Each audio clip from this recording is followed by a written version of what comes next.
Okay, I'd like to call the committee of the whole meeting for Monday, May 16th, 2022 to order. Roll call, please. Mayor Gaffino. Here. Trustee Curtis. Here. Trustee Gately. Here. Trustee Lowry. Here. Trustee Nedved. Here. Trustee Salazar. Here. All right, audience comments. Trustee comments. All right, item 1, Steve. Thank you, Mayor. Item number 1 is an update on the North Aurora Dam removal. This is a project, as you know, the Illinois Department of Natural Resources has been working on with the village for a while. They have gone and started their study and what the potential of a dam removal would have on the surrounding environment, so to speak. Tonight, I'm going to walk you through some options that they're at this point, and this is the most important thing of tonight's presentation, they're not looking for any decisions on final decisions. They're looking for guidance to go to the next steps to get further investigative studies done on the options they're presenting.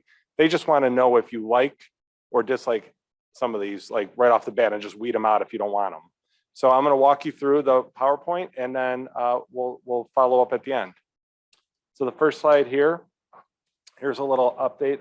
So this goes back to 2015. We had a intergovernmental agreement with the Department of Natural Resources to remove our dam. And eventually the funding for the program got frozen, and eventually the IGA expired because of that. The IGA was not only between us and the state, but also the Fox Valley Park District, as they own the shoreline along the dam and the Fox River Trail. 2020, the IDNR started the process again. They did some work. The village had given some ideas that we were interested in potentially removing the dam again. So they got working, and they've been doing all the engineering and some of the preliminary studies, and that's where we're at tonight. This is for reference. If you ever need to revert back to this slide tonight, let me know. But this is just an aerial, and you can see right here, we have the inlet here, and I'm just showing you. So this is where the water currently goes in. Oh, you can't see it on your screen up there. Yeah, it's on there. Okay. The inlet at the top, it comes through, and the mill race is served by that inlet, which is just outside our parking lot, kind of at the north end of the parking lot. And that's what feeds the mill race. This also shows the gazebo, water wonders, the dam, and that's just a point of reference. If you ever need to go back, we'll go back to this slide. Some project considerations as we continue to move forward with dam removal is, things about the mill race. Is there, how much water will be in the mill race if the dam's removed? What's the impact on the environment? What's the cost? There's some options that may have potential costs for the village, some may not. Impact on the park as far as what we want to put in the park in the future or events we want to hold. Recreation and aesthetics. This is probably the most important slide. It's really just kind of hones in on what we're looking to do tonight. The IDNR has provided 12 options, and we're going to go through those. The most important one is number 2. When you step down and you see village board, what they're looking for is to narrow down any options or anything that you unanimously dislike. You say this can happen in North Aurora, then they won't put any more resources into investigating it. And then at the end, we're going to see if there's any ideas you have that aren't included in these 12 that you think might be viable. Maybe there are none. Maybe there are some that you have your own thoughts on, but those are things we can add in at this time. And then, like I said earlier, in bold letters, no decision on a specific plan is made tonight. We don't have enough information to truly understand what the effect of the dam being removed is. This is just to get it to, like I said, out of 12. I mean, the staff had it down to about 7 or 8 options that seemed viable to continue. But of course, we're willing to pursue, and the IDNR is willing to pursue all 12 if the board wants to. The IDNR, once they get that feedback from us, they'll do further studies that'll include potential costs. That'll include things like the shoreline effect or the flow of the mill race further. And then the last thing here is village board and staff will revisit. That's where we bring those options back, and we'll start to weed it down again from there to see if there's viable options if we want to keep moving forward. John, as an engineer, tells me this is the most important slide. It's a spreadsheet. So Chris and Christine, who put our PowerPoint together, she basically took the 12 options and she highlighted them into categories. There's essentially 4 categories, even though you really only see 3 highlighted. There's channels, culverts, stonework, and then the other one that's not highlighted is just kind of general, and I'll get to that in a second. So channels are options where the water just goes literally through an open cut, so to speak, in the park and through the park, and then conveys water to the mill race.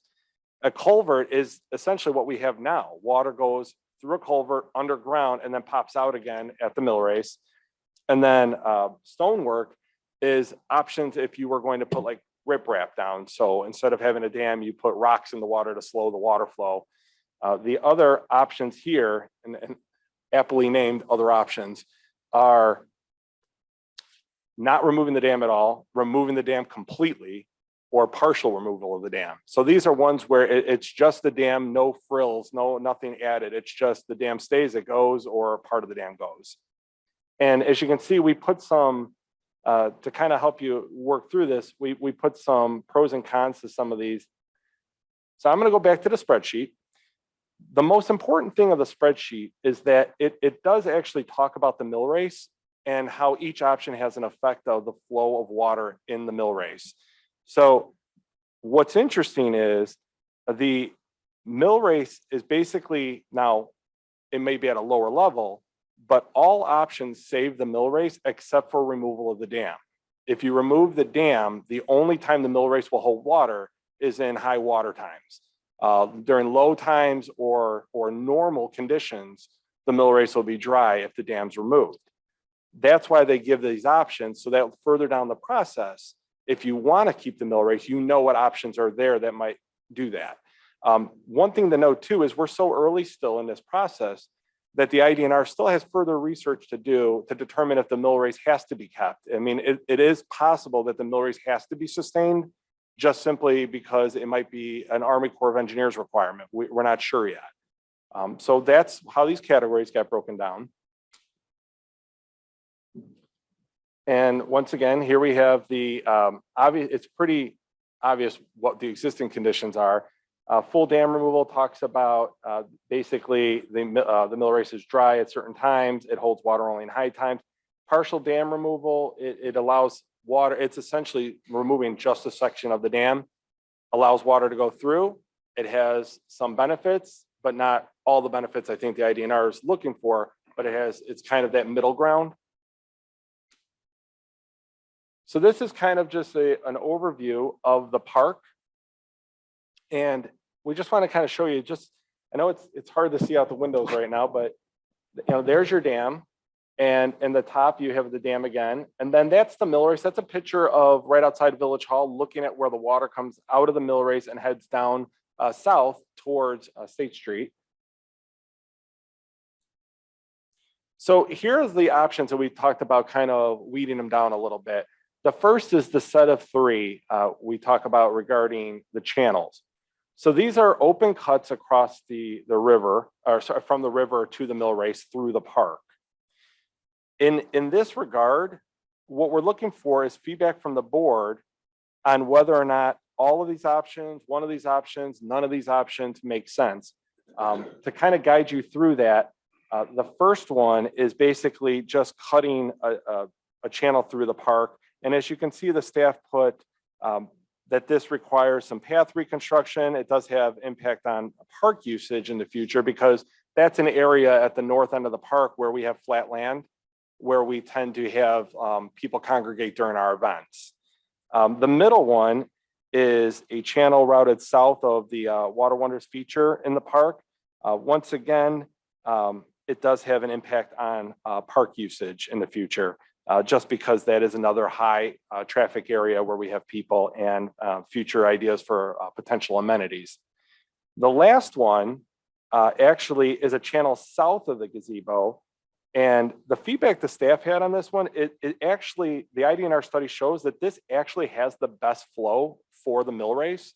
So this channel, if one was considered, does convey the most amount of water in the mill race to keep that flowing south. The only caveat to that is you would lose part of the mill race north of it. A small section of the mill race would be dry, but everything from this part of the park on would have a strong flow of water or a stronger flow of water.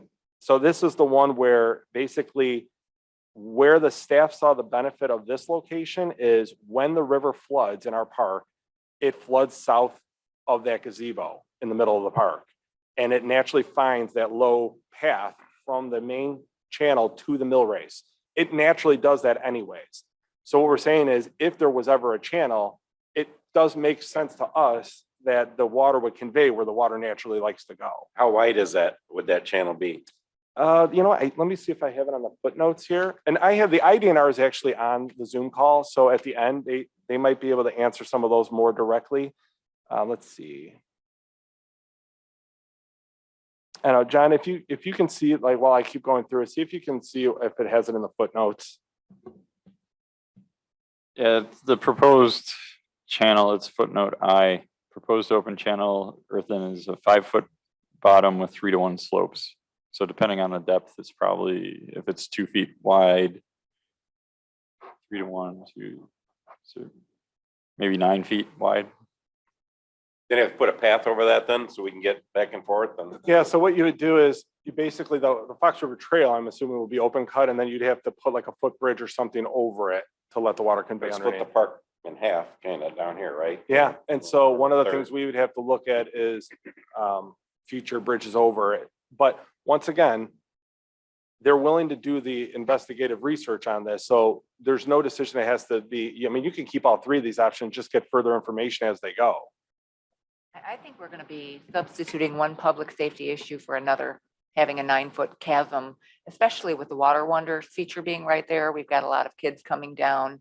I don't think that this channel in that we're going to have a bifurcated landscape if we have events. I mean, I don't think any of these options make sense. So, go ahead. Well, I don't know. I guess I'd have to disagree with that thought. I think what you're saying is that third option, what you got the gazebo and then south of the gazebo, it's got, from what I heard you say, that it's going to feed more water into their mill race, at least the southern end. Mhm. And originally that when we were just had this whole river discussion was how do we save the mill race? I remember that discussion when that happened. And I think if staff thinks that's the best option, I think that's something that I would support. I mean, I support all of them, but if that one keeps the mill race flowing and we get rid of remove the dam, I think that's The I mill think race would not work start. around it. In other words, I think it can be worked out with the footbridge. I think all those things can be fixed. The mill race wouldn't start then till sort of, Further know, south in the park. right, down here, right? Mhm. And so all that part that's sort of right out here would then be gone. Right? So Where's the just- gazebo? Like I The keep gazebo's from, right out here. oh, right here behind Just Mark? south of that. Okay, So Okay, there. Okay. to Trustee Curtis and Trustee Gately's comments, when the staff looked at these options, I mean, just the staff discussion that took place on it is that the channel options do limit your capacity in the park and your ability to do things in the future for sure. On the flip side of that, because we're at an investigative point, there's probably no reason to rule it completely out. They have one of those channel options in just so you can see it down the line, because they're going to come back with multiple further in-depth studies that'll tell you that, more of the things you might want to know about the flow of the mill race, cost of the But village, Steve, so I on. have a question. Why can't we just keep the original inlet, the original point that we have? So we're going to get to the culvert options next, but the culvert, particularly, it's most likely because the channel will change. And if the channel of the river changes, the entry point to that culvert changes. Getting water to that culvert might change. Because it's going to narrow down once the dam's removed. So we could keep one of these as options. You can, see you what can they come keep back all with. three. You can go down to 0. It's up to you right But now. just keep all three and see what they come up with. I do like the final option. I the south definitely one. think we need to get rid of, which one is this one? The one in the middle. It's way too close to Water Wonders. I mean, if you got a 3 and 2-year-old kid toddling around with a 9-foot, channel, to me, that just does not make sense.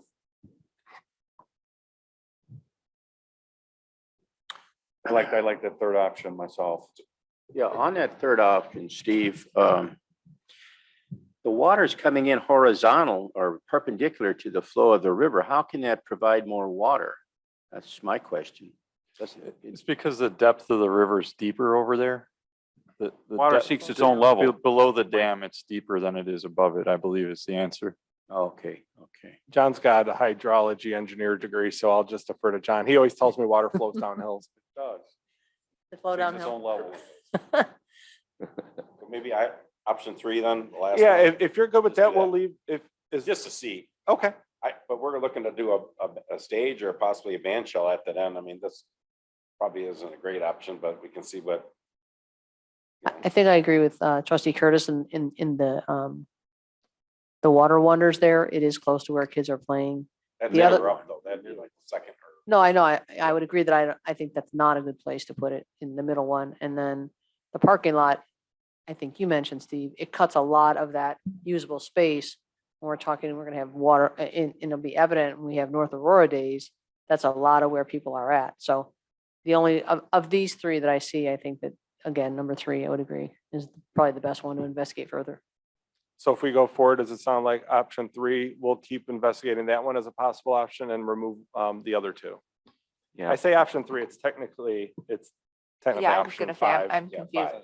I would almost argue that option 1, looking at the slide, would be the most feasible because there's very little foot traffic. If we have events, we've got the largest land area salvaged. And I mean, if we're worried about parking, the parking lot, can't we just expand the parking lot? Because with the channel south of the gazebo, option 5 at the end, I mean, that's right where people are going to be walking in off the street. It is, but it's also in the area where we have the most dead space during events and everything, because for now, a lot of our events have the gazebo as the focal point. So everything is from the gazebo north. And that area is kind of just an area where we stage things for the bands and whatnot. For now. For now. Well, then keep 3 and 5 open. Yeah, Okay, so we'll keep yeah, 3. 3 and 5. And that's fine. We'll keep 3 and 5. Okay. And then we're going to go to the next here. And this is just a example of channels. They're not necessarily representative of what we'd see. It just shows open water going through land. All right, so the culvert options on this, all of these options here where you see lower culvert, that essentially is the, excuse me, the existing culvert location. It may mean that they have to lower the culvert to get to the water and extend it out. So that's option 6, would basically keep the entry point essentially the same as where it is right now. Option 7 is a new culvert that goes around the parking lot. And then option 8 produces the highest amount of flow according to their options of the culvert options. And that is, as you see it here, it is, it's a new inlet. Now, what you'll see is that option 1, they'll have to cut open the parking lot possibly if they have to do work to that pipe. But the staff's discussion here is all 3 of the culvert options are viable options.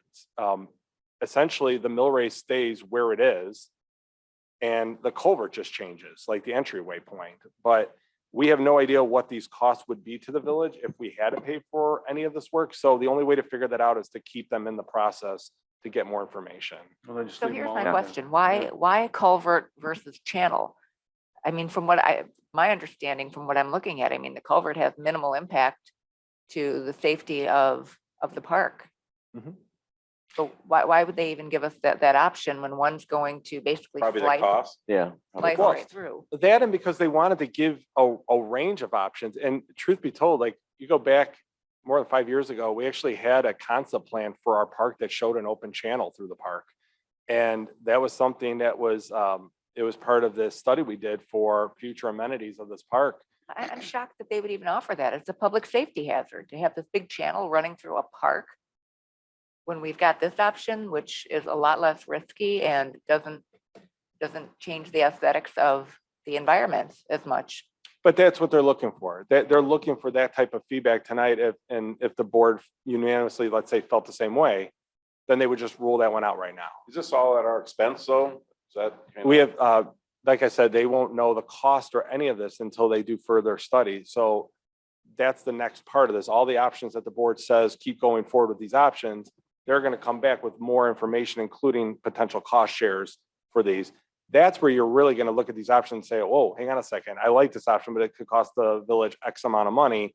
Maybe this isn't the best option, but we So- don't have that information. So there will be cost shares or there may be cost shares? We anticipate that there will be cost shares in certain cases. We don't know that to be true yet. Okay. I mean, they'll take the dam down, but You might, what I said, then I recommend just leaving these three options open and see what they Yes. come up with. And at the end of this, Wes Couture from the IDNR is on, and, you know, I'd be more than happy to have him kind of go over that if you would like, but essentially the IDNR has a goal, and that goal is to, you know, better safety, better environment and whatnot. And depending on these options and how they hit those marks is how they fund the program. Sometimes there's a cost share if you have to modify their initial goal to do something that you want on your end, like the mill race, let's say. You say, okay, well, if that's not in our mission, but you want to save it, sure, but it'll be at your cost. We don't know that yet, but those are the potential costs that come down the line. All right, it's fine. So we'll leave all the culvert options in? Yes. Yes. Okay. And then the last group of options is stonework options. And the first two are riffles. And I'm going to show you this real quick. I'm going to go back. So that's kind of an example of riffles in water where they basically lay stones to, you remove the dam, you lay stones and you kind of slow the water down and you step it down a little bit. Is that in the river or in the mill race? This would be in the river. This would be in place of the dam if the dam was removed. So one of the concerns from the staff point out here is with the riffles, we're concerned about ongoing maintenance, like making sure that the rocks are constantly not shifting and having to be replaced or not going downstream and then having to build them up again. And then it does minimize, it doesn't allow boating and fishing, so to speak, to be, you know, unfettered, so to speak. It would be restricted to some degree. And then the last one here, option 12, this is one where if there was one option that the staff thought to throw out, just throwing that out there, but it would be this option. In this option, they literally leave the dam in place, but they build stone up around it on the back end of it to let water go up No. over and then slowly trickle down in order. Yeah. So you're really impacting boating and you're restricting fish and whatnot. That one's gotta go. It's just an option there because it does create a higher volume of water. So what is the point of having I don't know why the that stonework one's and on there. ripples and slowing down? I'm sorry, did I miss something? What's the point of doing It that? has to do with the trying to divert the water to the channel. So it's kind of like Oh, the okay. way, it's similar to the options like with the, So that's to keep the mill race. That's the point correct. of it. And that's Okay, got also it. kind of the difference between the grouping of the channels and the grouping of the culverts. There's actually a greater flow with the channels. And I think IDNR was just trying to demonstrate some options that would have a greater chance of having more water go through that mill race. And the channel accomplished that better than the culvert did. And similarly with the riffles, it's just an alternative way of getting more water to that, to divert Okay. it. Thank you. Option 12 should be thrown out. Steve, could you go through these again? Just Sure. kind of review these kind of visually? Yeah. We'll go back to the slide here on the channel. So start with other options and obviously full dam removal is something that they're going to want to look at. And then partial dam removal is the one where I said it's kind of, you get a little bit of both. You open up the dam, you allow some passage to get through. It keeps some water back enough for the mill race. So that's what those options are. Well, I didn't mean that far back. I mean, just the 12 choices. Here, No, the choices that you just showed. these are the 12 choices. I think the pictures. The the next pictures? slide, Yeah, I yeah. meant the the next last slide. slides. I think. Yeah, those. So like the channel options go. and, okay. Okay, all right. That's what I wanted to see, that picture there. I think if going back on my notes, we kept these two options 4 and 5 from the channel options. Is that- 3 and No, I'm 5. sorry, 3 and 5. 3 and 5. 3 and 5. Yeah. And then from the culvert options, we kept all 3. Yes. Okay, I'm good. Yeah, that's. And then we're here and we're keeping the other 3. So right now we're at 6, 8 options, and then we have these 3 to choose from. And we, So we my did, we question, didn't want 12, right? We Yeah, didn't that want 12. 12 would, I would say should be removed. It doesn't make sense. so why are we adding riffles I if understand. it's going to make it more hazardous or not as amenable to boating? I thought that's why we're getting rid of the dam, is to encourage recreation, and now we're literally putting speed bumps in it.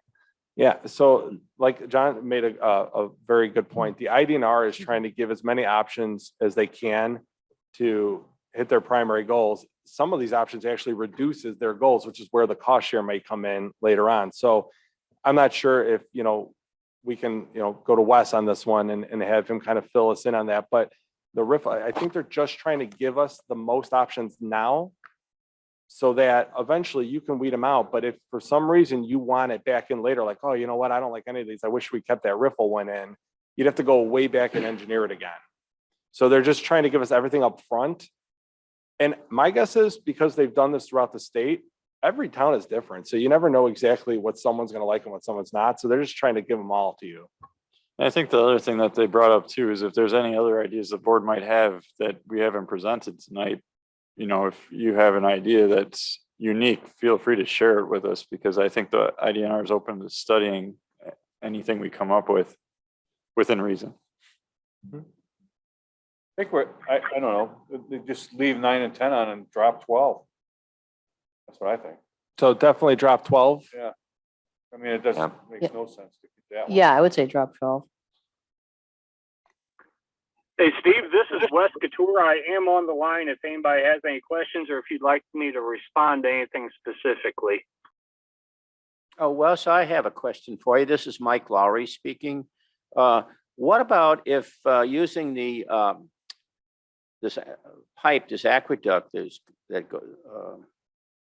what's this called? The culvert.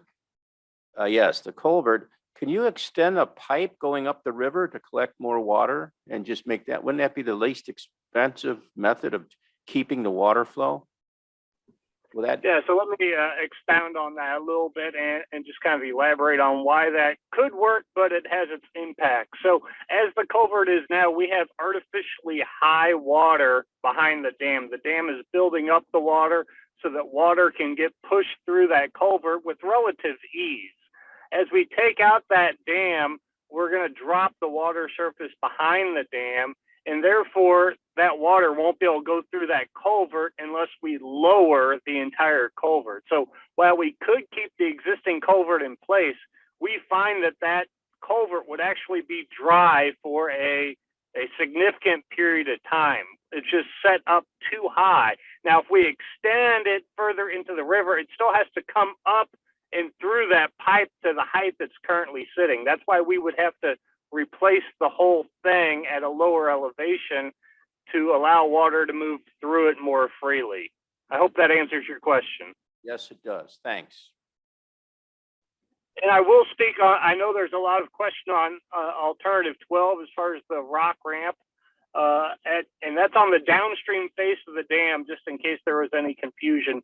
And what that does is that eliminates the hydraulic roller. So if you have been out to the dam on a day and see trash kind of stuck at the face of the dam, that placing that rock ramp essentially eliminates the potential for a person or somebody to get stuck at the face of that dam and caught in the hydraulic roller. So it's purely just a public safety issue at the downstream face of the dam. So that's why we included it. We know it's not meeting as many objectives as we wanted to, but again, some towns really don't want to part with losing that pool, so we included it in there just to ensure the main public safety concern we have with the dam would be eliminated.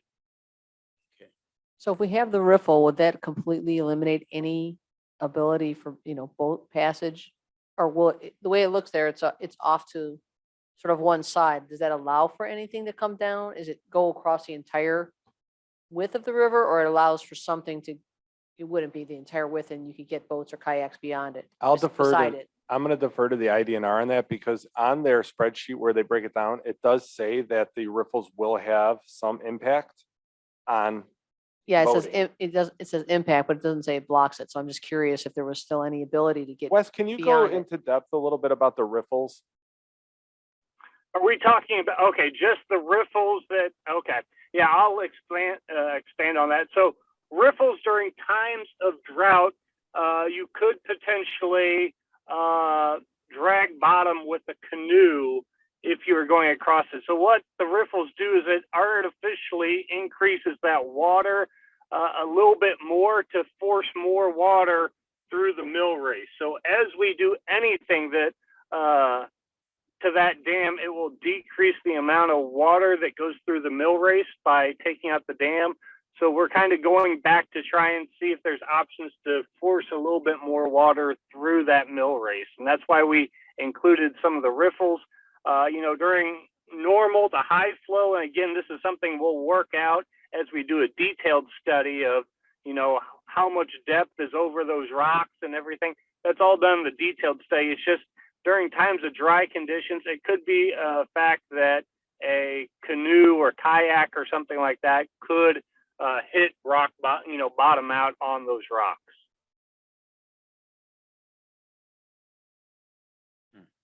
So I guess that means they would go the full width of the river. I guess that's what I was wondering. Then Yes, they would Okay. go the width of the river, correct. And I believe for one of the alternatives, it is just on that. I'm trying to check. Oh, nope. I'm sorry. I assume we're talking about option number 12 there, where it does show it on both sides. Now, we could look into having it just on the east side system. It wouldn't be as effective. It'd still be better than no riffle at all.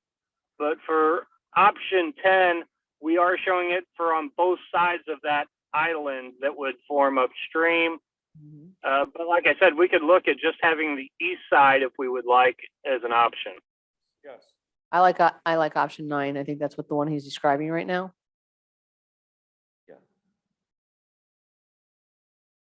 So do you want to keep option 9 in the? Yeah, Yeah. Okay. we'll keep them both in, but Yeah, like I said, we can keep both riffle options in if you want both riffle options in.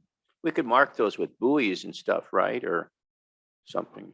Yeah, I think we all agree we don't want 12, but we might as well have them investigate 9 and 10. I think that, like, once again, the most important thing is they'll bring these options back and you're gonna see them more in depth. yes. You're gonna get more answers as they do further study into each one of these options. So we'll keep the riffles in and we'll drop number 12. Right. Okay. That's pretty much it. Wes, do you have anything that you wanted to ask or add before we move on? Thanks, Steve. I just want, again, thank you for the opportunity and know that we look forward to coming back to North Aurora and just say that, this is your community and, we're not here to push our agenda on the council. We're open to any ideas. So if there's anything at all that you'd like us to look at that's not shown here, we're definitely more than eager to look into that as an option. Very good. Thank you. Very Thank good. you. Thank you. Yep, thanks. We good? We're good. All right, item 2, Steve. Yeah, 1 second, please. Here's your guy.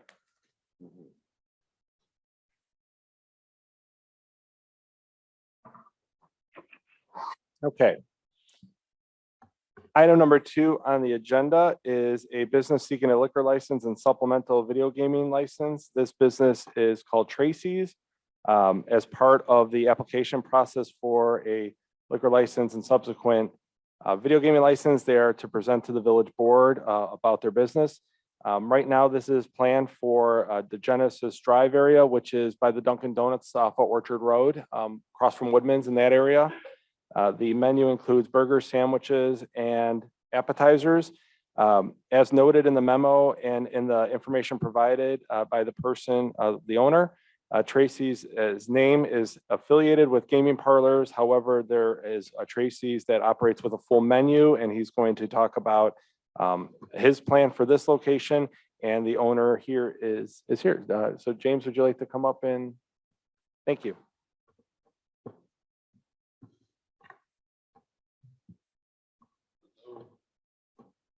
So I guess, what kind of questions would you guys have for me? Can you go into depth about your business, what you want to do and So- what you want to serve? And so Yeah, on? of course. So as you guys, some of you may know, I also own Runaway. We're been there 9 years. I had Wheaties on Randall before that. So what I am looking to do is expand on the gaming. So to not like sugarcoat it. Tracy's is a gaming cafe name, which that's one aspect of the business, but we are looking, it's a 2,000 square foot location.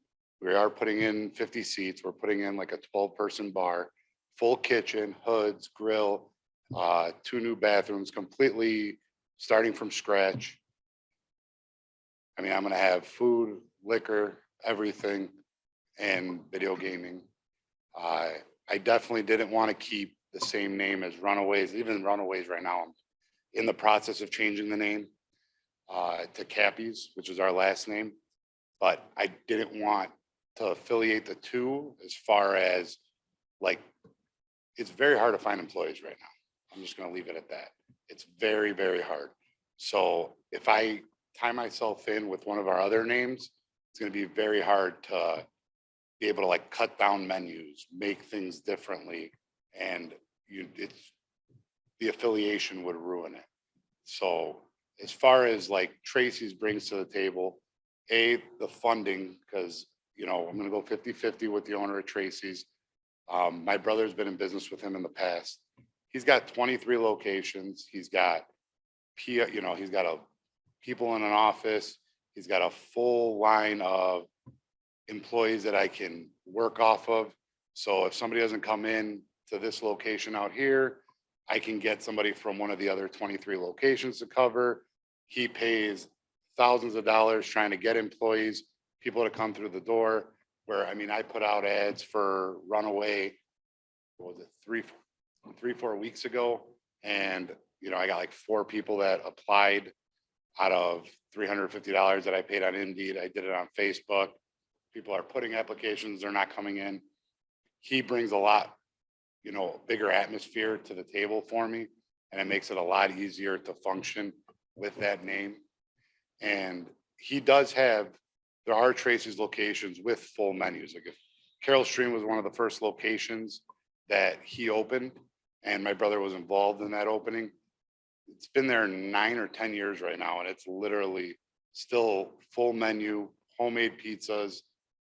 You can go in there and get like fettuccine specials on days. There's burgers, there's everything. So I know a lot of people like put it as like a gaming cafe, but it's, some locations I'll agree are 800 square feet. And if you're going in there to even use the bathroom, you're going to feel out of place. But there are locations. What I'm looking to build out here is a full restaurant with a bar and have just another option on the far end of town. What do you think, James, what do you think would be the primary source of your income or your revenue? I mean, it should be food, to be completely honest. Like if I was gonna guess, like, over here, we've had gaming since we were, I think, first or second place in North Aurora that got gaming. And food still trumps it all. Food and liquor has been busier than gaming's been, and we've been there, 9 years already. So the new location basically mirror what you have here at Runaway? Yeah, like I do expect the gaming numbers to be better than Runaway because Tracy's does bring that atmosphere to the table. Just because it's I never Yeah. heard, I'm sorry, I never heard of it before. No, of But, course. but what you're saying is that in other parts, it's known as sort of a gaming place. Oh, yeah. So that would be a draw for people who know it as that. But in terms of what it's really going to look like and do, it's going to be mirroring what you have here at Yeah, it's Runaway. gonna literally run away. It's gonna be a replica. Thanks. Are you gonna have a full-time cook? Yeah, as long as if they're not there, I'm gonna be there, which obviously I've been cooking my whole life. So, okay, so the answer is yes. Yeah, I say yes, but I think Carol came to the restaurant last Friday and I was by myself. So I say yes, well, open heart of, you never know what's gonna show up. But I will always, if I'm gonna be open, I'm not gonna have the doors open without somebody there. That should be the exception and not the rule. If you do want cook in a restaurant and all that.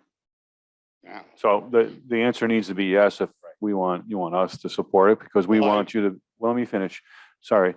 But we were looking at like people coming in wanting to run gaming parlors, that type of thing. And we like restaurants, the people in North Aurora, they like restaurants. But we would like to see a full-time cook and you serve food. And then I think that's written in our agreement, in our ordinance, that's part of the process is to say, yeah, I'm gonna have a full-time cook. And if that's you, that's fine. Yeah, no, at all times, we're gonna be serving food. If I can't serve food and I don't have a cook there, the place is gonna be closed for the day.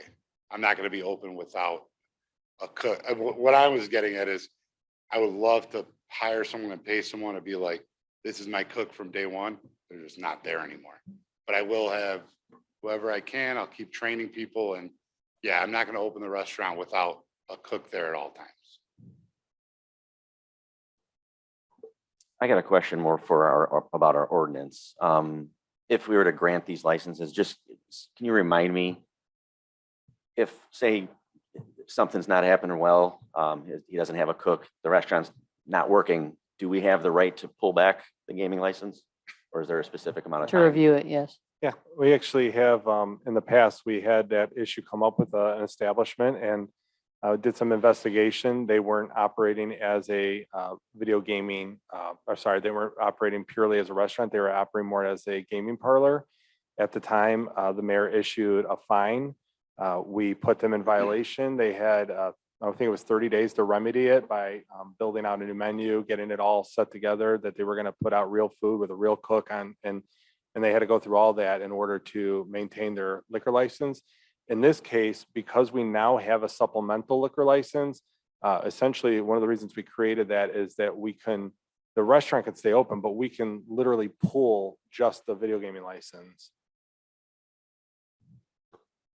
What reasons can we pull the license? What reasons do we have to be able to pull the license? Like what? Usually it's up to the liquor commissioner. You hold a hearing, you go through all of the things that you find, the concerns, and the liquor commissioner will hold either a discussion with the owner or an actual hearing in which they come up with a remediation and they go through a path.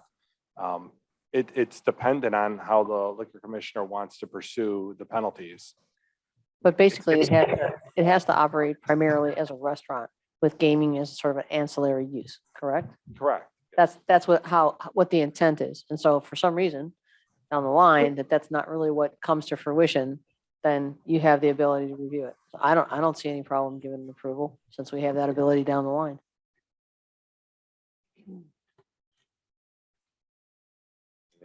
Yeah, no, I mean, my only, I don't want to say it's a concern, but my hesitation is that the name Tracy's, that it is a gaming parlor. And I know you're going to have a kitchen and that's great. But, we as a board, we said, hey, listen, we're not looking to have gaming parlors. And again, not trying to No, single I you out. get it. I'm not, But that would be my hesitation is the name, it's Tracy's, people are going to drive in and like, oh, there's a gaming parlor. And again, I'm willing to give it a shot to make sure that it's a restaurant instead of a gaming parlor that happens to have food. I thought you were gonna have a different name originally, you're talking, and then have Tracy's just as a. no, what I was saying, even in the meeting, was if everything goes back to somewhat normal, I would like to keep like Tracy's on a window or like on the one thing. And then I would, as long as I know I have staff and we can hire people, I would definitely love to like bring Cappy's over there too and match the menus. But from day one, I can't. I don't want to lose the location. I definitely want to get something going because right now there is a lot of pros in getting into business right now. But I can guarantee from day one, I will definitely have someone there, a cook there to be able to cook food. I will have like something for breakfast if we're open breakfast hours. Lunch is going to have, like I said, we're putting a grill, we're putting prep tables, we're putting deep fryers, we're putting all that. We're going to have, you can go in, get wings, burgers, all that stuff, all the way through dinner. Yeah, no, and that's why I'd like, And my biggest thing towards, I was talking, the only way I can get the partner on board, honestly, was keeping his name, which makes sense for when we were doing the discussion with him, because we talked about it. Like, what if I do open it something else? You know, would you still do it with me? But his biggest concern is too, he's like, when you put an ad out and you have 2 Wheaties locations, or you put out a Runaway, he goes, you get no feedback. People don't want to work, like, they don't look at it as like a professional business, meaning 20 stores or anything like that. He's like, with Tracy's, he's like, people come and they're lined up to work there. They get what they're, they feel more comfortable. It's like saying, if somebody came out to me when I was opening Wheaties 15 years ago and said, well, you can use Portillo's name to help, run the business, you're going to take the name. And that's kind of the way I was going at it. And there are some, like I said, there are some Tracy's that are really just gaming cafes, but a lot of them really do have full kitchens. Not a lot, a few. Wherever he could open 800 square feet and throw a bathroom in there and throw 6 machines, he did. And I don't, there's towns that's all they wanted. South Alden's like that. Yeah. Has one that's like 750 square feet.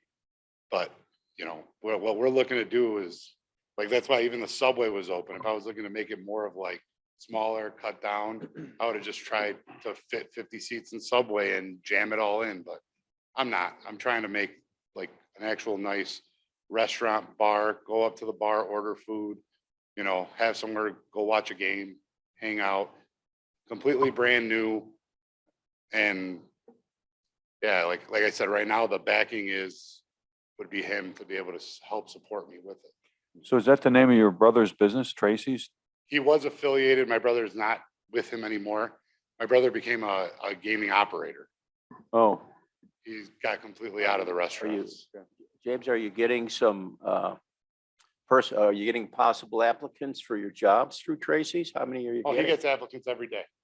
But do you have them? Do you have some that you're interviewing through them? No, because I didn't even know if there's going to be a possibility. Oh, I see. I I'm still have a fine with, lot of I'm fine work. with the concept. I think it's a great concept. It's something different. Look at Starbucks. Starbucks has drive-through locations. Starbucks has locations with a bar in it. It's, different iterations of a business for their business plan. I don't see them having to deal with any other issue that any other restaurant in the village is going through at the same time. Everybody's having a hard time with staff. Everybody's having a hard time with cooks. I don't think we should not give them an opportunity just because they have the same business conditions everybody else in town is dealing with.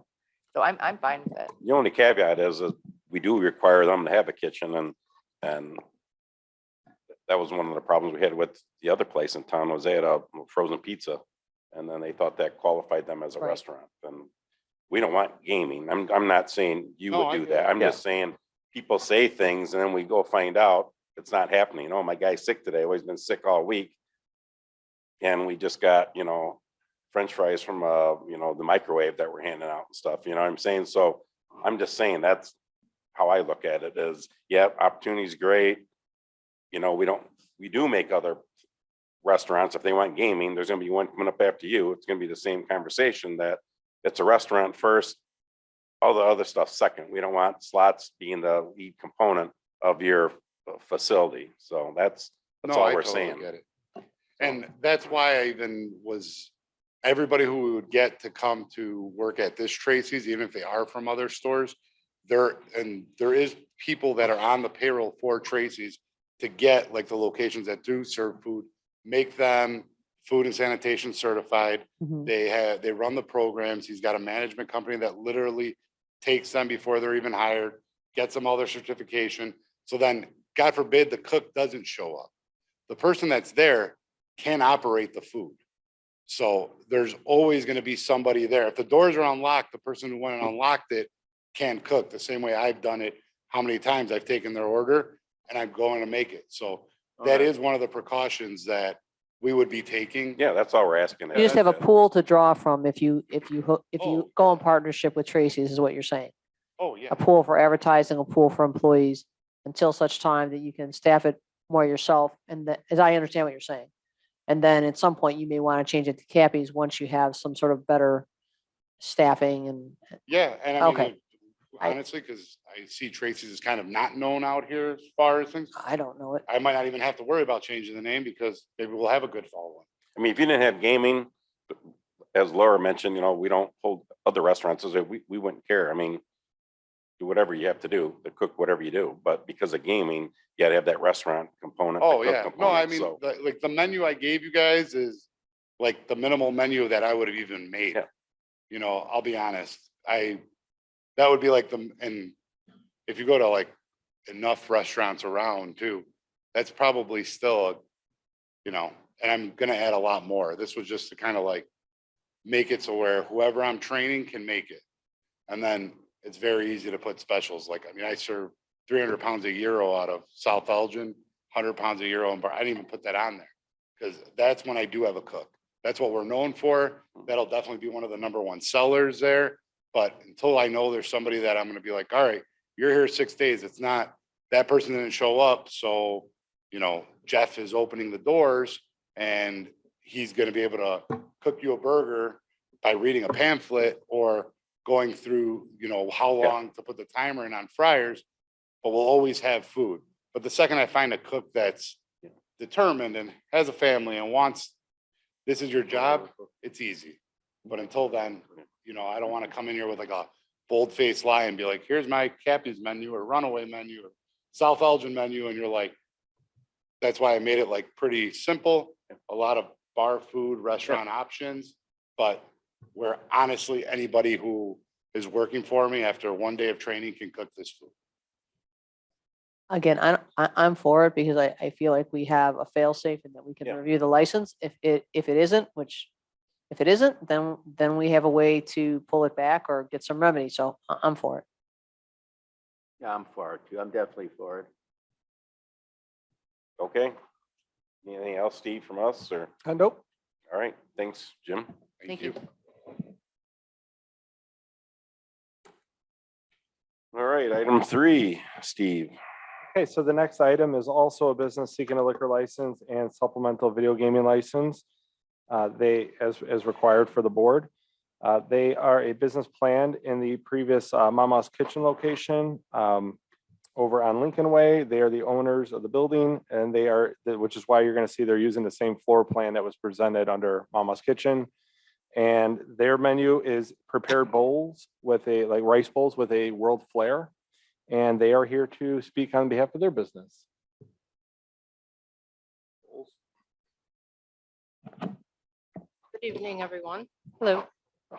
We have been with Brown's Chicken. Can you state your name and address just for the record? We have been with Brown's Chicken since 1970. Our first store was at 227 South Lincoln Way, which is the location we're talking about tonight.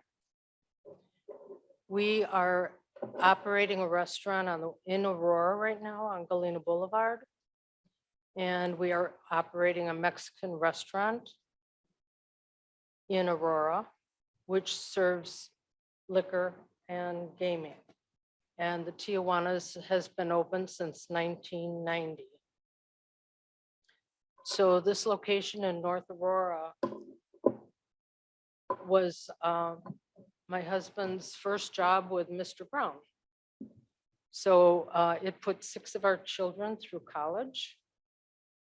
And this venture that we've taken on in the last month, very fast, we're quite excited about.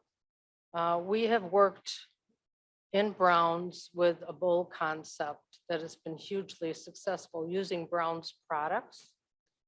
So we want to take that same successful program using different ethnic bowls. And we will incorporate bubble tea. If anyone's familiar with bubble tea, which is a really hot trend in the United States right now. Different flavors. That bubble tea will be with not only the flavors, but you can also make that an alcoholic drink. We will be serving beer and daiquiris and I don't know. pina coladas. So we're quite excited about it because it's a little bit different playing with food. It's infusion and everything. And it's a perfect location for that. The kitchen's small. It doesn't require a lot of space assembling a bowl. So yeah, we hope you support us. We're currently developing that in the West Aurora, so it'll be developed there and then brought here. The tea, bubble tea. I don't know if anyone's heard about it. It's the next Starbucks. I have an 8-year-old granddaughter. I've Yeah, heard of it. Anyone's got a granddaughter. That's who it Yeah, is. It is the hottest concept going in right now. Yeah, one just opened on Orchard, and I see the math and science kids walking. That has to be a mile walk. 4 and 5 of them together carrying this. Where do they get the money? We are in the restaurant business. The gaming came to subsidize us through these difficult times. We're primarily restaurant people. I've been in the restaurant business since 1970. We have full staff that have been with us for over 20 years. We have staff in the Tijuana's Mexican. We have staff in the Browns. My son will be fully trained. So we will, everyone has employee problems, but we have staff people. So Steve, one of the things with this location before was, does it have a full kitchen or doesn't it? I'm not really even, we talked about it so much, I'm not sure where we left it. I'm sorry, I didn't hear the question. Does this facility have a full kitchen?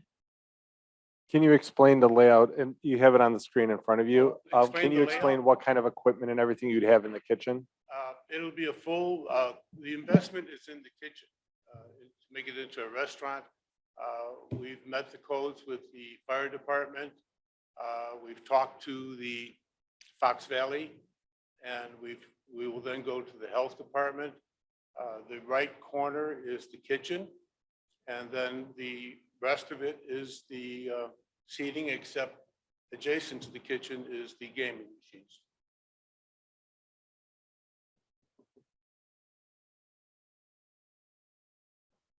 What is your time frame? When are you looking to, I Hope- beg pardon? what is the time frame of hopefully getting it all built out? Timeframe, today, I've been trying to get an electrician to fix the back for 6 months.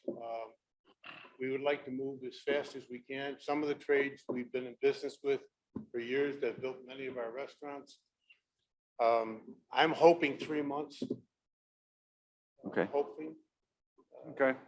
Electrician was the most difficult one. We haven't got one yet. Okay. They've simply said they're too busy with bigger jobs. So maybe that'll, So you will be cooking the food on site though? Pardon? Will you be cooking the food on site? In the kitchen? I'm sorry, I always feel like I'm talking loud. You will be cooking the food in the kitchen on site. It's not gonna be pre-prepared or anything like Oh, that, just warmed up. You're gonna be making it. Okay, thank you. everything is cooked to order. There's Okay. nothing microwave. We will be grilling.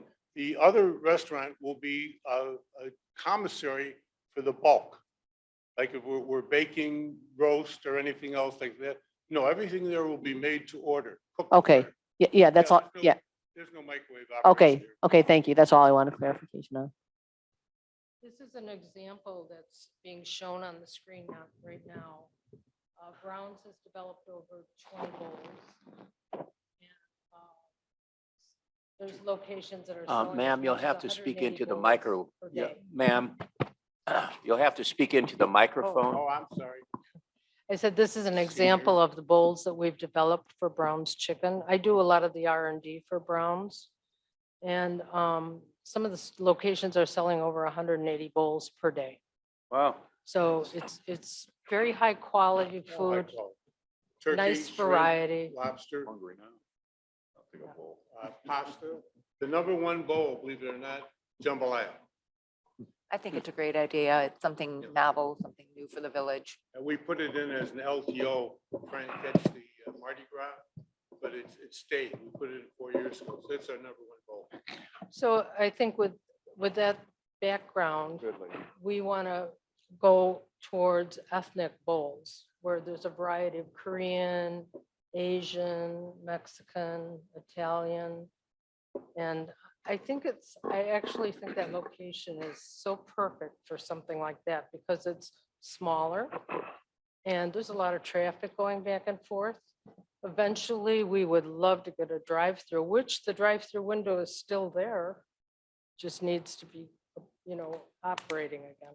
I have a question back to the cooking. So you're cooking stuff there or you're not? Wasn't really We clear. are- We are preparing all of the food. Some of the, What does that mean, preparing it? Like, well, we have to cook rice, we have to cook. so you're gonna pasta. cook stuff there? Oh, Oh, yeah. okay. Oh, yeah.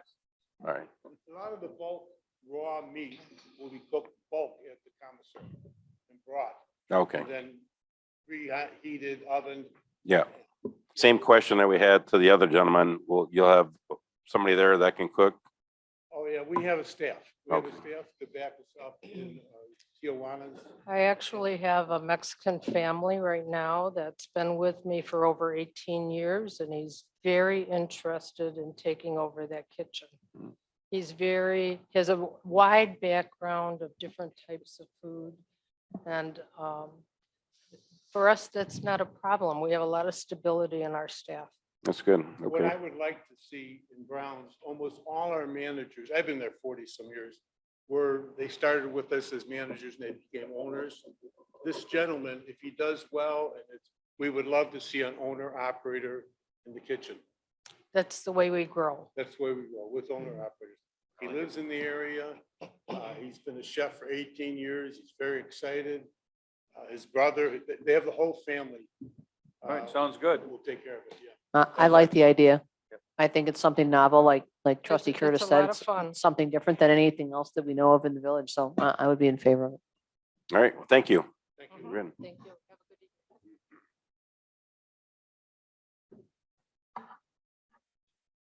evening. Okay, item 4, Steve, Mike. I'll start while Mike's getting set up here. Item number 4 is a concept for a golf dome, and Mike's up and running, so he is going to walk everyone through the concept. Thanks, Steve. Yeah, the property we're referring to is 1111 Orchard Gateway. It's the 5 acres that is owned by the Village of North Aurora.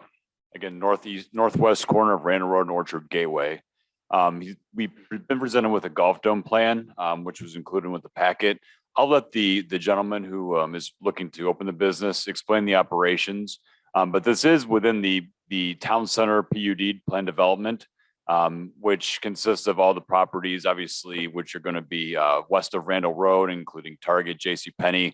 It's all included in that development. So, with that, we're taking a look at the preliminary land use, looking at the uses allowed by the town center PUD, looking at some of the building height, looking at the parking setbacks and everything else.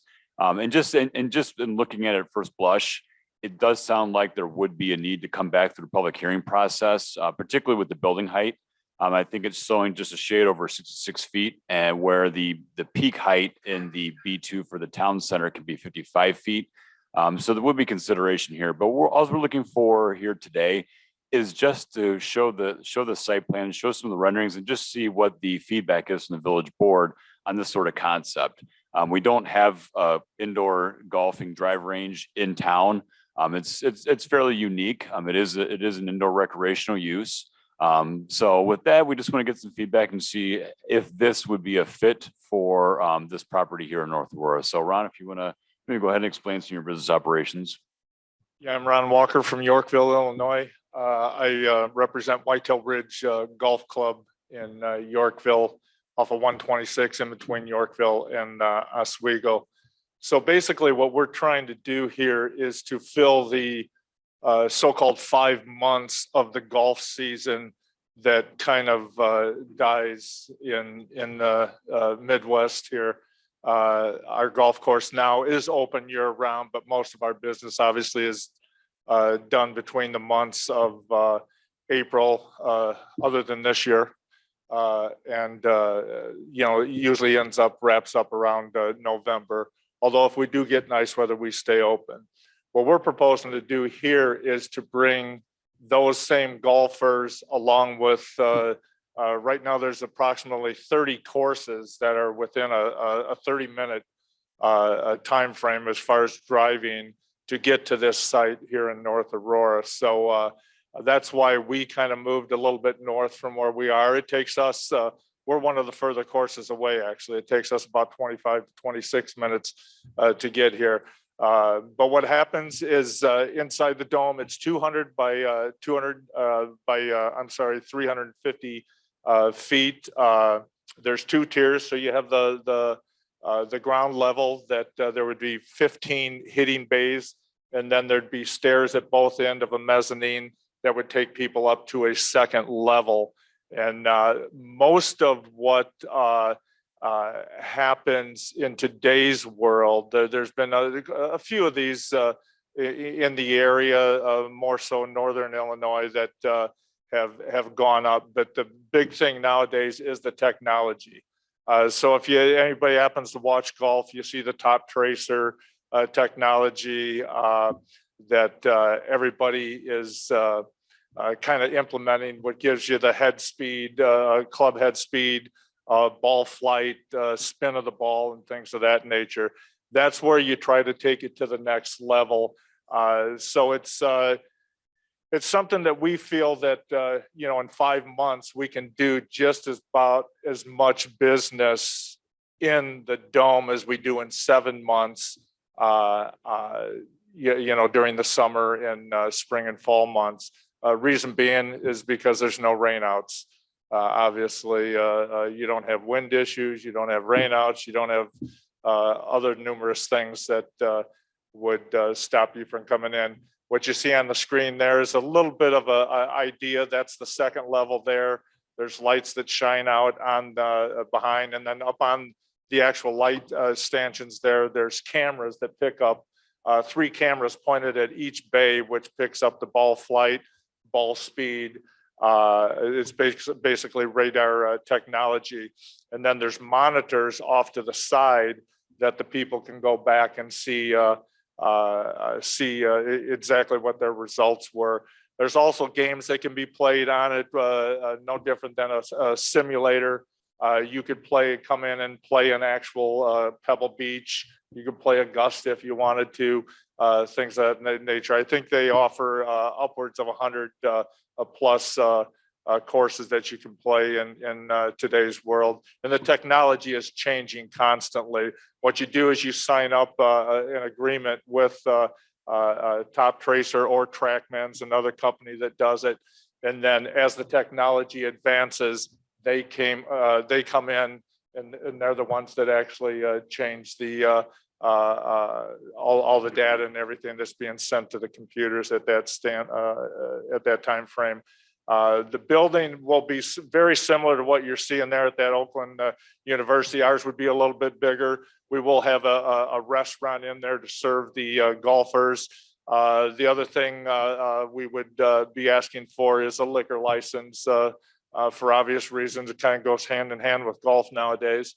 But those are all the things that the bathrooms would be housed in the building, the kitchen, and then office along with the restaurant in there. And right now, I think we've got the building proposed for about 40 by 100, which would be approximately, obviously 4,000 square feet.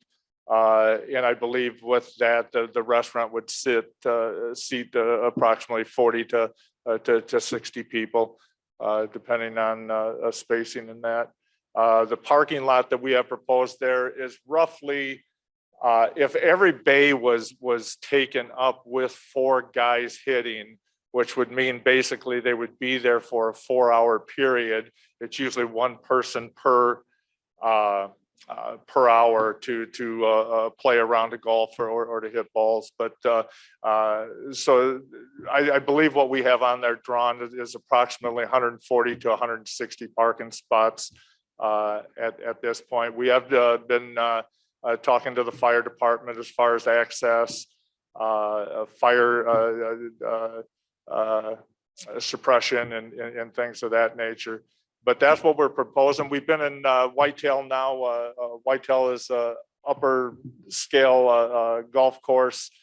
We also have a banquet facility there that We do about 40 to 50 weddings at that site. And then 6 years ago, we bought Ashley Farm, which is about 3 miles from the golf course. And we run about another 40 to 50 weddings at that site also.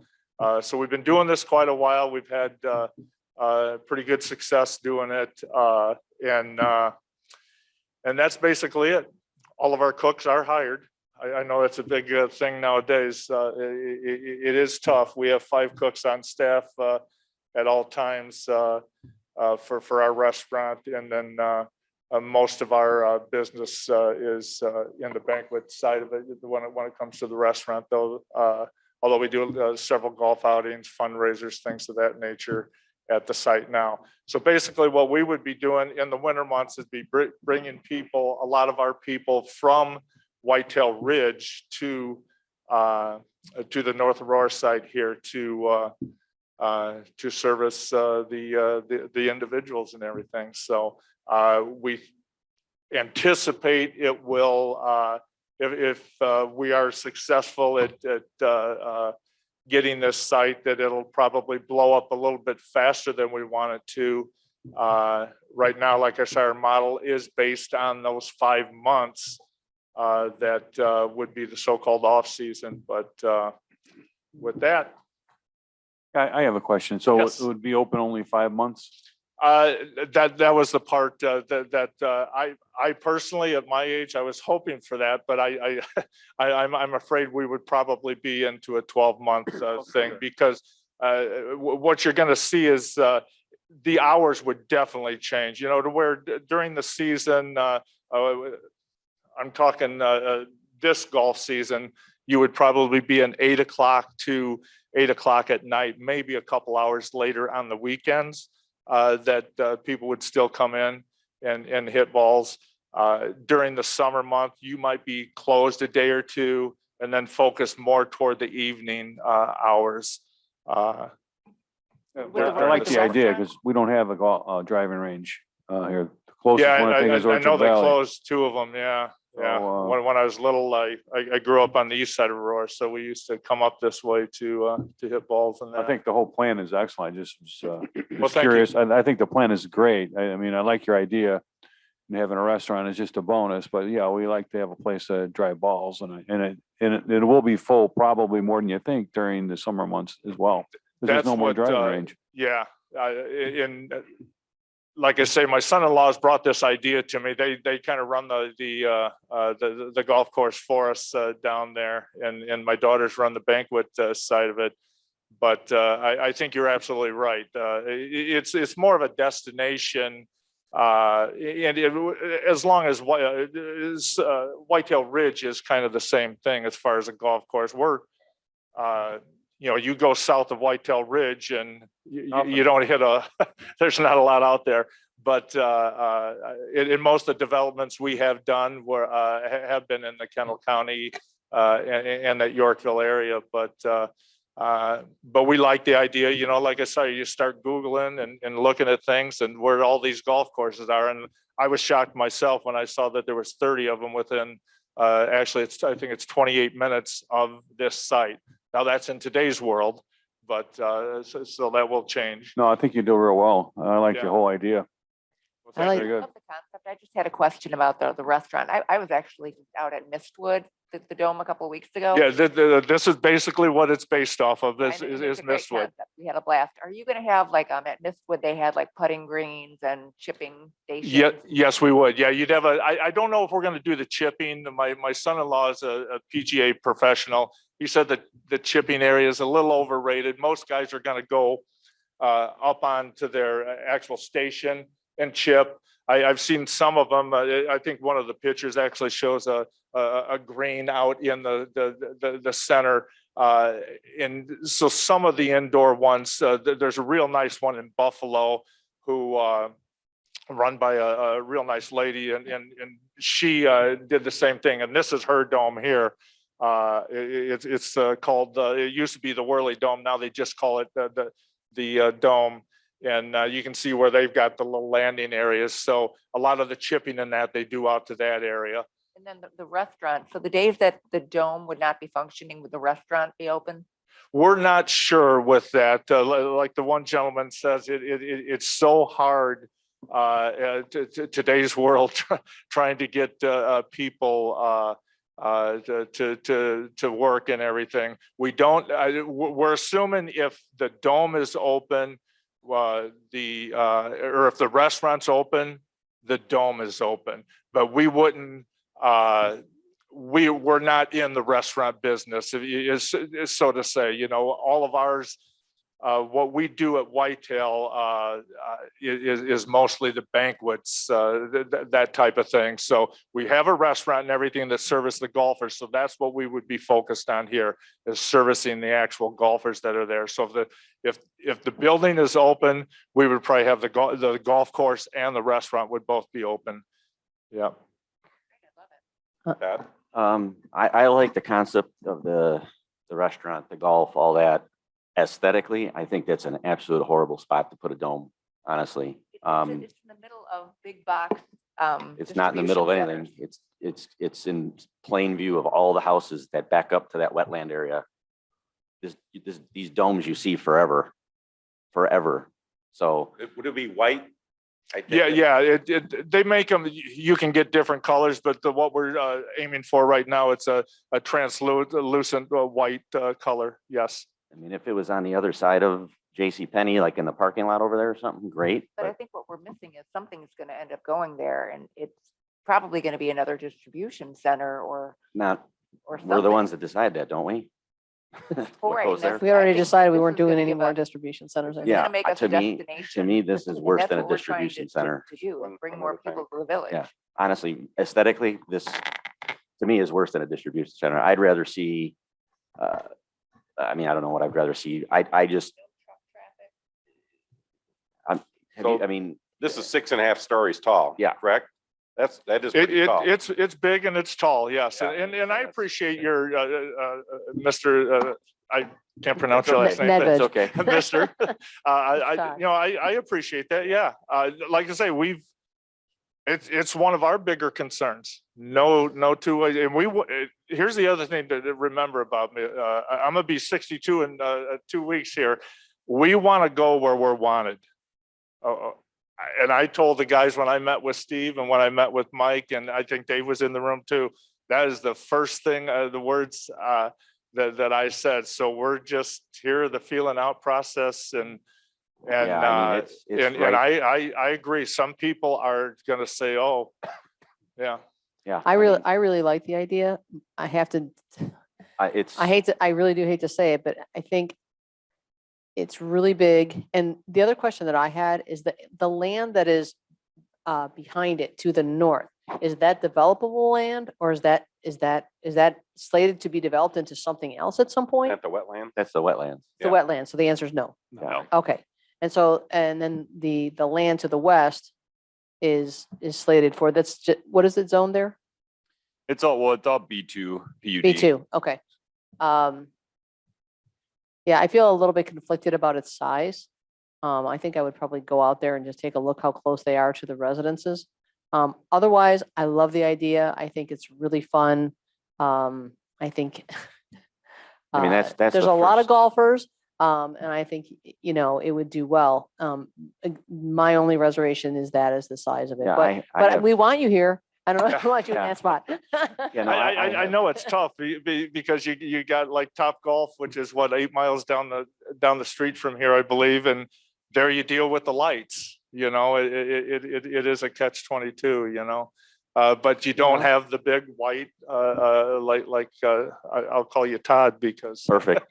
No, I mean, Uh, it's, you know, other things too. You're thinking you enter North Aurora, you're going to just see this gigantic bubble. I mean, it's, like I said, I love the idea. It would be a tremendous business. It's just, Is there another facility?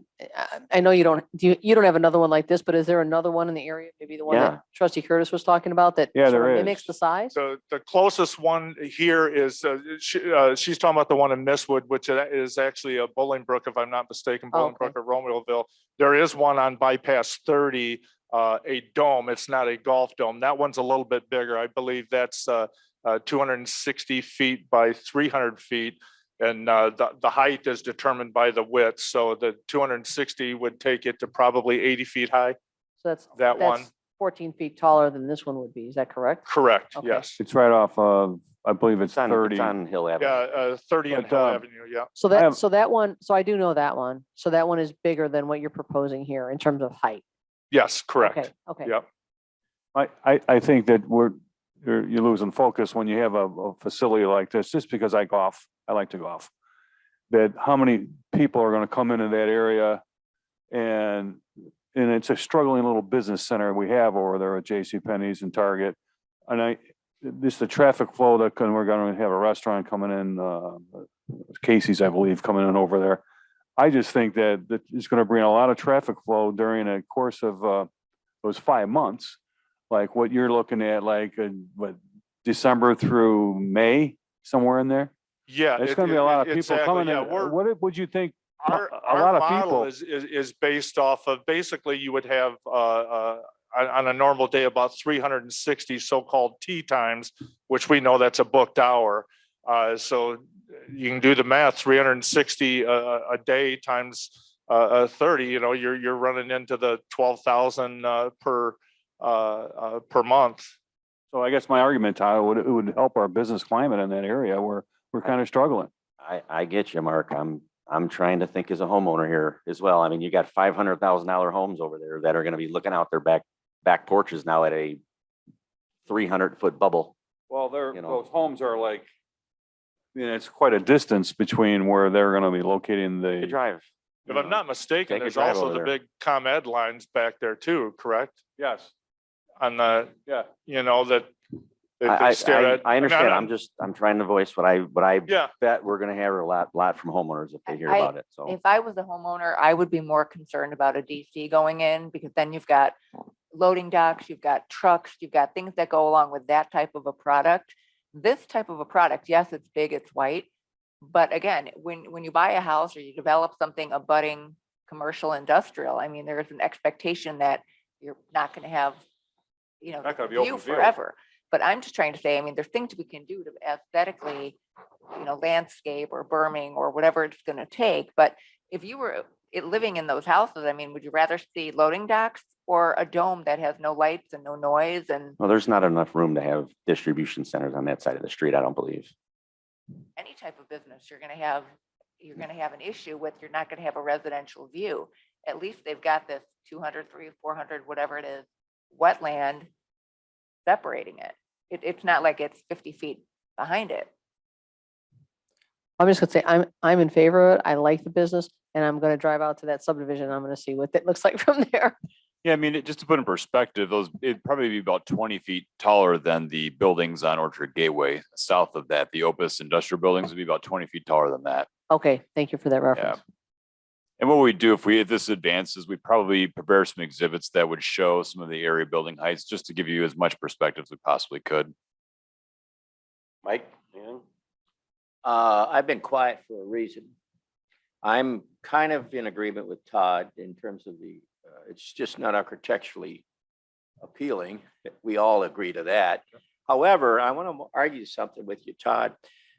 On the southeast corner is Oberweis Factory. Below that is that other factory. I can't remember the name of it down there, just south of that. South of it? Just south of that is another factory. Okay. On the south west corner is a big box thing. On the northeast corner is going to be a big box thing. And so I'm thinking that that dome fits pretty well in that place. I was concerned, like you, with the aesthetics, the visual aesthetics. But since that's such an industrial, ugly area, if I can say that bluntly, I don't see that as an issue. Mark's, Gately's comments about the revenue and the attractiveness of, or the ability for this kind of a facility to attract people to come into the village, I think would be very financially Yeah, beneficial for us. I don't doubt that at all. My biggest Yeah. concern is whether we can come together or not on all the financial interactions that are probably necessary, since we own that property. That would be my concern. Correct. Yep. But other than that, let me make it clear, I'm all for it. I like to golf too, and I'd Okay, love to be able yeah. to do I, it. I have the same concerns you guys do, so I'm with you. I got a question. What if this goes to the next step? What kind of notification to any of these homes would there be? Or would there be? Are they within a certain distance that Yeah, they would be typically it's within notified? 250 feet of the subject property. So then the answer is going to be no. Yeah, so probably anyone to the north in, Summerwind or Oak Hill might not get a notification. They would see this, we would post signs on the property though. Okay. It would get notification in the newspaper as well. Mike, Okay. the new building that's going in on the northeast corner, the big white Correct. manufacturing Yep. plant that's going in there, the food place. How tall, is that 4 stories? Yeah, What's the max- height difference between what we're talking about, the dome, and that brand new building that's just been put up? I don't know the exact height of that building, but in the I-2 district, this property is in the I-2 district Uh-huh. here. The maximum building height would be 50 feet. I believe that building is actually going to be a little bit lower than that. Okay, So it would still be, it would probably be between the buildings here and here. You kind of have a step up from around 40 feet closer to 50, and then this would be obviously 66 feet plus. okay. All right, thanks. So where I'm at, I'm kind of had the same issues when I first heard about it. I thought, wow, that's gonna be big and white. And I was hoping maybe there could be a different color or something, I think it's an edgy idea. I think it's kind of cool and, it's kind of dry over there. There's not really anything happening. So, I mean, that's a good concept, it's just, man, that's, 6.5 stories. It's big. So I'm leaning towards it. I kind of like the idea. I just, if there's any way to soften it or like trustee Ned just says, the people in Oak Hills and all that back there, they'll face it, but I kind of agree with Laura is it could be back of a Walmart or just, I don't know, whatever it could be there. Right. You're going to see a brick back of with garbage dumpsters. And so I don't know if that's, Could be a lot worse. it won't be a park probably, or, Yeah. I don't know, I don't want to kick it to the curb. I know, I've been developing for quite a while, and it's always be careful what you wish for. Right. I don't want to kick because it it to the could be worse. right. I don't want to kick the Yeah. curb because it is a unique and a good draw. Yeah. I just don't know what else could go there that would be better, So I've golfed with Whitetail. It's a great golf course. It's a sustainable business. You're coming from a sustainable area where you've been doing it many years, and they're going to bring a sustainable business in our town. I mean, and it's going to thrive. You've done your Yeah. work, you've done your homework, you've Yeah. decided this is where you want to go, and it's in a good location. And we're hands-on. Like I say, I got 3 daughters and almost 10 grandkids now, but everybody's involved in the business. It's family owned. Even the people we hire, they become our family. It's just the way we, I was out, cleaning the sand traps just 3 hours ago, and Michael, well, I guess more than 3 hours ago now, but we just do what we have to make it work. That's just the way we operate. Steve, so what do you need from us on a straw poll or? Well, as Mike mentioned at the beginning of this is a concept plan. We do this whenever there's a unique project that doesn't necessarily fit within a specific use that's zoned already. So to get feedback, and the idea is if the board has if the majority of the board wants to move it forward, that feedback goes to the developer, or the developer goes the other way and says there wasn't enough for me to stay here. So at this point, we're taking your feedback. We're going to meet with the developer and then decide what the next steps are. All right. All right. Thank you. Thank you for your time. You guys have a great night. Thank you. All right, that concludes our 4th item. We're gonna motion to adjourn the exec session Motion to adjourn to exec session. for the discussion of sale of village property. All in favor, say aye. Aye. Aye. Opposed? All right, thank you.